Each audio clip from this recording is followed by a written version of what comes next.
Hello, my name is Sholeh Wolpé. I am a poet, playwright, and literary translator.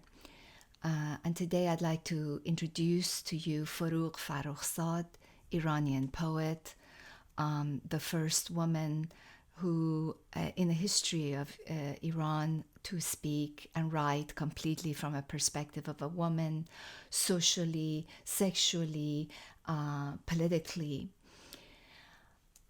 At a time when literature and the arts and just about everything else in Iran were dominated by men, very few women were writing poetry. Remember, she was born in 1935.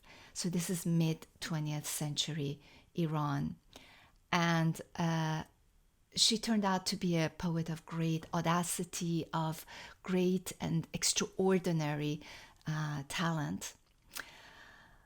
So I will read for you a poem that has been published in Words Without Borders, I Pity the Garden, from my book, Sin, Selected Poems of Forugh Farrokhzad. I Pity the Garden. No one thinks of the flowers. No one thinks of the fish.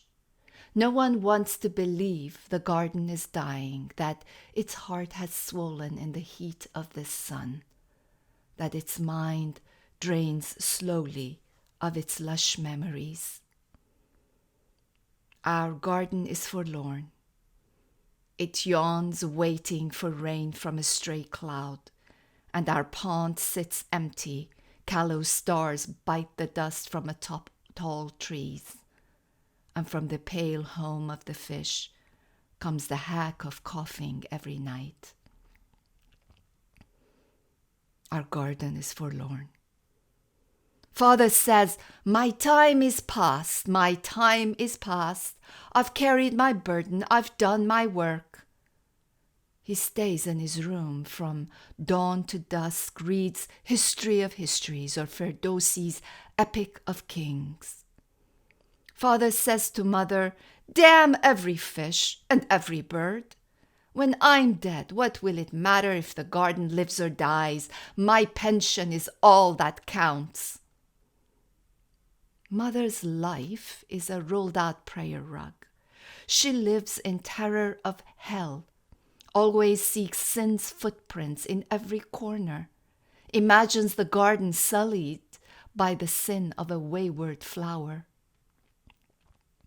Mother is a sinner by nature. She prays all day, then with her consecrated breath blows on all the flowers, all the fish, and all over her own body.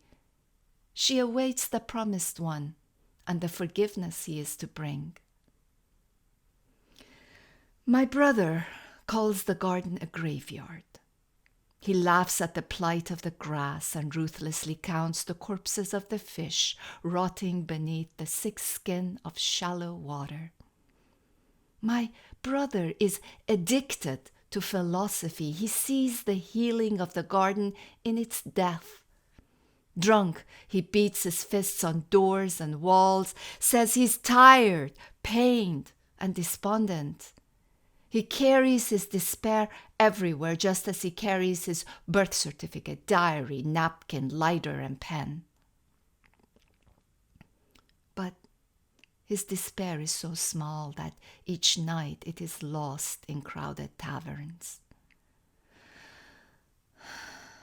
My sister was a friend to flowers. She would take her simple heart's words when mother beat her to their kind and silent gathering, and sometimes she would treat the family of fish to sunshine and cake crumbs.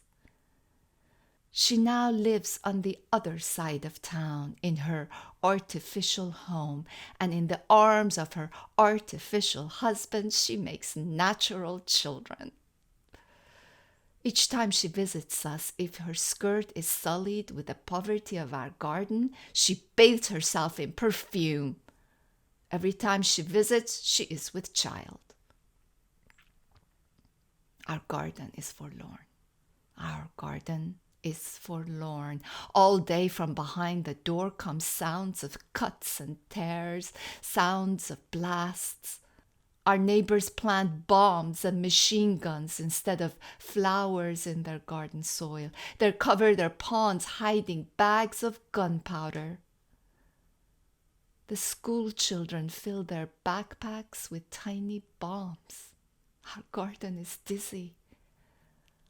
I fear the age that has lost its heart, the idleness of so many hands, the alienation in so many faces.